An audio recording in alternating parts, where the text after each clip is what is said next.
Let's go ahead and go over this article here. Let me pull this up to everyone here. Okay. All right. So it says man was charged with fraudulently earning more than 42 million frequent flyer miles worth 1.75 million. Now, this evaluation here is very interesting because, yeah, Delta's they're really putting a real good spin on how many points that really is as far as the comparison there. I don't know if they're worth that much. But apparently that's how Delta sees it. I won't say how Delta sees it. I'm sure what happened is the prosecutors came through and said, "Hey, how much are these points worth? Give us the best estimate," right? Because they're really trying to get an indictment in this case. So in order to get that indictment, they really wanted to make it sound like, "Oh, is it over 1 million? Yeah, let's get it over 1 million." That way, the average juror that was sitting and looking at this case would say, okay, yeah, that's a lot of money.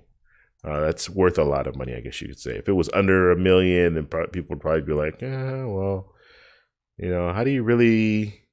Yeah, it just going over 1 million, that really looks good. Almost 2 million, that's even better, right? Okay, so he's been indicted at this point, and basically, I'll kind of give you my version, or not my version. I read the article, and this is how I understood it. So they have a program, and I wasn't really aware of this program, but for businesses, you do have a program, and it's called the Sky. What is it called here? Oh, they had it on here. Sky bonus. So you get a Sky bonus. So let's say if you have a company and you have employees and they're flying on Delta, you're earning points, right? And so businesses can do this. Now, what this guy was doing is he had a travel agent, or he is a travel agent. So he had a travel agency, and he partnered up with one of his relatives who had an actual business, and he used that business name for the Sky bonus, but then he used the people that he was booking flights, as a travel agent, he was booking all these flights. He used those people who didn't have any tie to this business at all, but he used those people in order to earn points. And so you can imagine how many. I mean, any person that comes in, most people when they're traveling, they're going to fly somewhere, so they're flying on Delta, and he's getting all those points. And so then he redeemed those points. I think they said he redeemed all of them, all 42 million. So this guy, you can imagine, was just living life, right? On these, using these points. And so it caught up with him, and like I said, he was indicted, and now he's looking at some serious time for this because he wanted to cheat the system, right? So obviously this is an extreme situation, and well, we have people in the building, like Justin's in here right now. He's a manufacturer spender, or at least he talks about that. But I always tell people, hey, do what you can afford. If you can't afford, like if you're manufacturing, this is just the way I see things. And we'll have Justin on the show, and other people too who like manufacturer spending. We'll have him on the show, and we can talk about it. But I just look at it like this: if you can't afford it, if you can't afford that credit card the normal way, then it's probably not the right card for you. Because and usually you manufacture spend to get the sign up bonuses. But if you're not there, you're not there. And if you don't spend that way, then you don't spend that way. Because ultimately, yes, they can shut you down. And like I said, this is an extreme version. This is completely different than what I'm talking about right now. He wasn't manufactured spend. Well, he was just doing fraudulent stuff, like just flat out. There was no ties with the company. But when it comes to, I've seen people get in situations where they've lost their points or they've had their accounts frozen.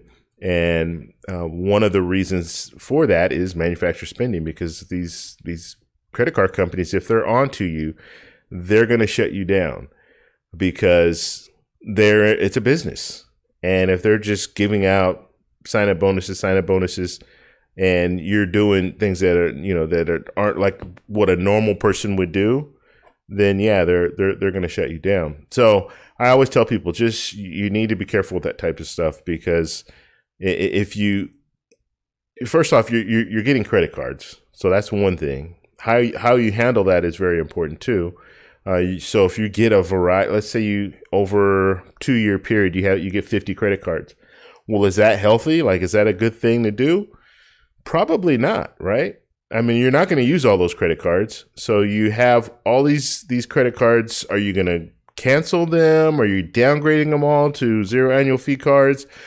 How is that going to affect your credit? There are a lot of different things that go into play, or that come into play when you start doing stuff like that. So I've always been very conservative when it comes to credit cards. And yes, I love getting points, and yes, I love to travel, but I want to do it in a way that I can continue to do it and not have to get as many credit cards to do that. So maybe get 1 or 2 credit cards every year, just to kind of, bump up my the points that I have, but still be earning 50,000, 60,000, even 100,000 on the cards that I have every year. That way I can continue to travel 3 or 4 times a year. So that's the way that I like doing things. I don't want to be in a situation where I'm just earning I'm just getting cards, getting the sign-up bonuses, just churning all these cards. That's not my style. Like I said, some people do that, and some people are successful doing that. But you do need to be careful, and that's the reason why you have 524 with Chase, and Barclay has their 624, and the credit card companies they're starting to clamp down on a lot of this stuff, and you don't want to be that person. Yeah, I don't think you talked much about bank account bonuses. I mentioned that a little bit, but I think that's a really good thing that people can do. Like a lot of banks, like PNC, M&T, well, that's a small one. PNC, Wells Fargo, U.S. Bank, Chase. A lot of these banks are saying like, "Oh, connect your direct deposit with us. Deposit a certain amount of money. We'll give you $200, $300. The headset went dead. That's not good. Okay, we can still hear you though. You're just closer. Okay. You're just closer. That's all. Yeah. Oh, yeah. They said, the banks will say, we'll give you $200, we'll give you $300 to set up that direct deposit and to open an account with us. And I think those are great things that people can do in tandem with credit cards, because often when you have these banking relationships, it gives you access to get other cards. Like with Bank of America, I tried getting a business account or a business credit card with them, and they told me, "Oh, you don't have a relationship with us, so you're going to have to give us a certificate of deposit to get your card."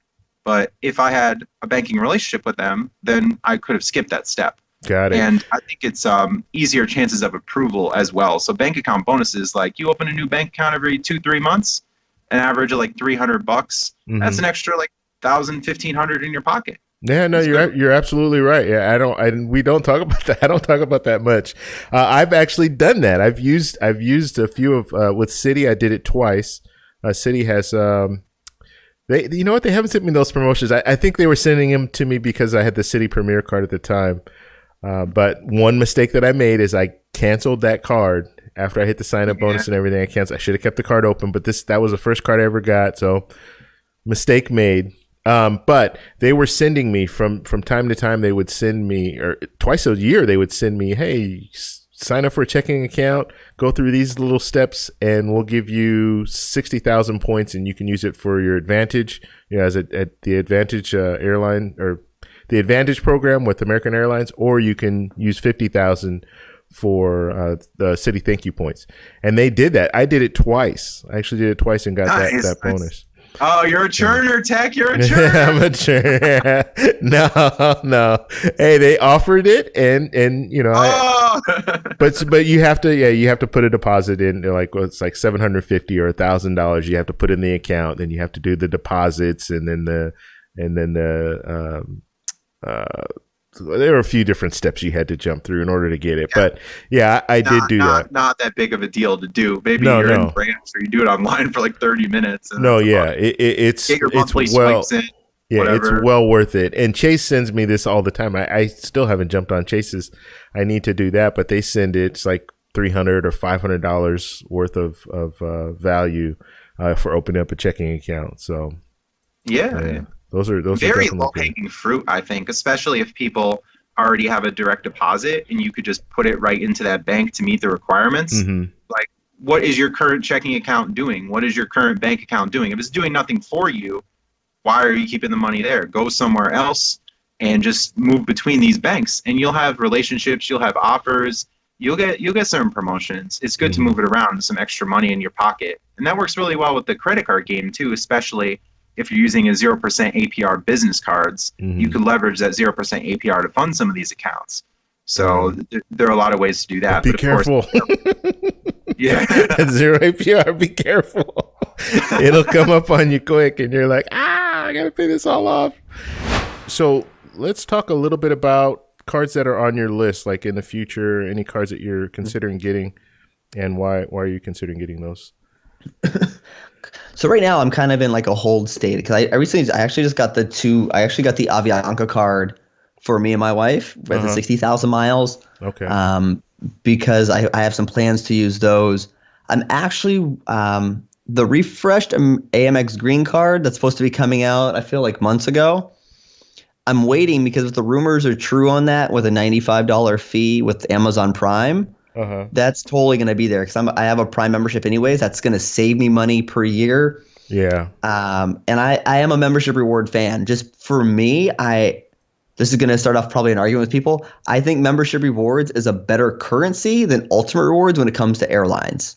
Okay. I think hands down. There's just so many more options. When you get to hotels, Chase has Hyatt.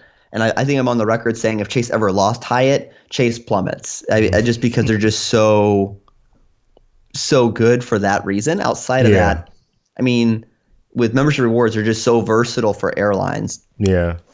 But other cards, I really am also waiting to see what happens with this Citi Double Cash refresh coming out in the next week. But then I'm going to be looking probably to get the Citi Premier card because I think the Citi Premier and Citi Double Cash combo for people could be big. And I really think the Citi Double Cash transferring to thank you points at a 1-to-1, it is a game changer. I do think that. Okay. We just have to see what the conversion rates are with the Double Cash.